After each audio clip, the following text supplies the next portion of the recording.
A very good evening to all of you. Thank you for taking time from your busy schedules to join us for this dialogue. When I joined MOE, needless to say, colleagues briefed me on a very wide range of topics and on matters. And one of these is the ongoing review on bullying and how to create a safe and caring environment for our students. So that's why we're here, and we're going to kickstart with the dialogue with all of you. Now, these past few months, I've received heartfelt messages from parents who shared their pain about how bullying has affected their children. I've also heard from schools grappling with the challenges of investigating and intervening, particularly in complex bullying cases. Some teachers that I met during our engagements opened up about the weight that they carry. On the one hand, wanting to protect and care for every child in the class, but also having to discipline hurtful behaviors in that same classroom, while engaging parents who are themselves impacted by these incidents and understandably anxious and concerned.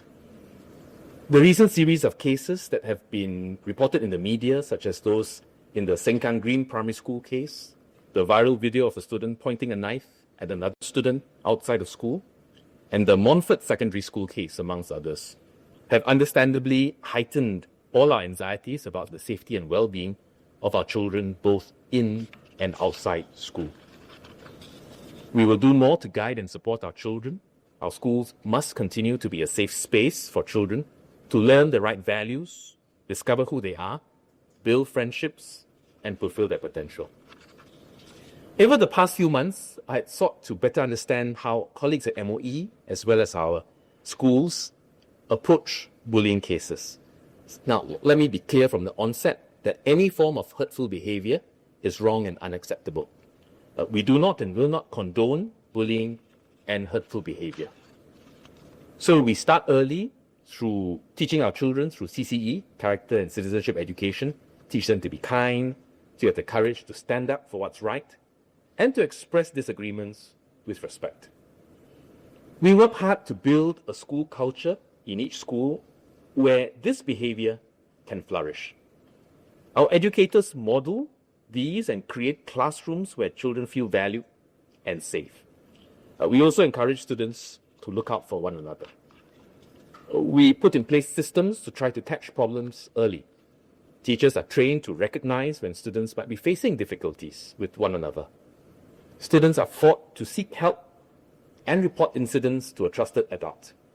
And when issues arise, our educators step in, supported by experienced school staff and counselors, and work with parents where needed to address concerns together. But children and youth are young, they're still growing, developing a sense of what is right or wrong, and learning how to interact and work with others. Sometimes they make wrong choices, and some youth are going through difficult phase through adolescence. When they do make mistakes and make wrong choices, the school investigates thoroughly to establish the facts. Our educators try to help the students reflect and come to realize how their actions were hurtful and what they should have done correctly. They try to facilitate students to take actions, to take responsibility, apologize, and mend the friendship. Some call it restorative practice. They mete out disciplinary measures as part of the learning process. These could include detention, suspension, and the list goes on. They engage the parents to reinforce expected behavior. In more serious cases, especially if they involve physical hurt, the school may have to report the incident to the police. Children and young people have tremendous capacity to learn, grow, and become better versions of themselves. Our educators help our students understand how their actions impact others. And with empathy and better self-management skills, they will not make the same poor choices. And that is what our educators hope. Now, this is not a simple issue. Sometimes the approach isn't so clear-cut, and we have to navigate gray areas, where children's accounts may differ, maybe even parents' accounts may differ, where different stakeholders, teachers, parents, even the public, have different perspectives on what the appropriate response ought to be. As parents, we care deeply for our children. If our children are bullied, we will naturally be anxious about their well-being and safety. We will want to know whether they will be safe in school and how we can help them process and navigate such situations. Equally, if our children are accused of bullying other children, we would expect thorough investigations, fair treatment, and guidance on how to help our children become more compassionate and to learn from their mistakes. Ultimately, we all want the same outcome for our children. We want schools that are safe spaces where our children develop sound values, learn and forge friendships, and for our educators to be able to steward and shape young lives, young minds, and young hearts. This work is never finished, and there will always be room to improve. Since the beginning of 2025, MOE HQ has been conducting a comprehensive internal review to improve existing structures and processes to better address bullying and hurtful behavior in our schools. Such reviews are done regularly to ensure a safe, respectful, and supportive school environment. What we've found is that while we have the frameworks in place, we need to pay more attention to clear and timely communication. For example, in some cases, communications to parents could have been delayed because the school needed time to establish the facts. And this could have unintentionally caused parents and children to feel anxious. Our children today also navigate social situations and relationships that are getting more complex. Beyond the physical setting, many of their interactions now also happen online, on WhatsApp, social media, Discord, and more, platforms that didn't exist when we were children ourselves. Parents are our most crucial partners in this work. They shape their children's character at home and can monitor and manage their behavior outside of school. There is so much more we can achieve if our parents and teachers can work together closely and build bonds of trust. We need to enhance our system so that we continue to strengthen trust and communication between parents and teachers, between parents and our schools. We've identified 4 key areas to do deep dives into. In the next phase of our review, we will be engaging stakeholders such as yourselves. And these would include parents, parent support groups, educators, professionals, and the community to develop solutions and action items in these areas. And what are these for? First, we will continue to strengthen our school culture, environment, and processes. We will enhance our school policies on bullying and hurtful behavior to emphasize that the school community does not tolerate such behaviors. This includes looking at our framework for discipline, rehabilitation, as well as restorative practice. We currently have reporting channels for students who experience bullying, and will make these channels more available and accessible to students. More importantly, we will enhance peer support and cultivate a culture of respect and kindness in all our schools, where students and educators practice their values in everyday situations, lift one another up, and stand up for one another. Second, we will continue to give greater emphasis to values education for our students. Through CCE lessons, we will include more real-life scenarios and help our students understand the impact of their actions on others. We will engage our students by using contemporary examples to help them develop empathy and practice perspective taking, problem solving, and conflict resolution. Third, we will provide more support for and deepen our schools and educators' capacity. We will support our schools and educators better so that they can foster positive school culture, manage hurtful behaviors and bullying, and strengthen communication with our parents.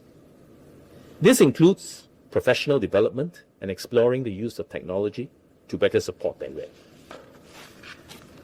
Lastly, we must enhance school-home partnerships to enable parents and our schools to work together to raise our younger generation in this new environment.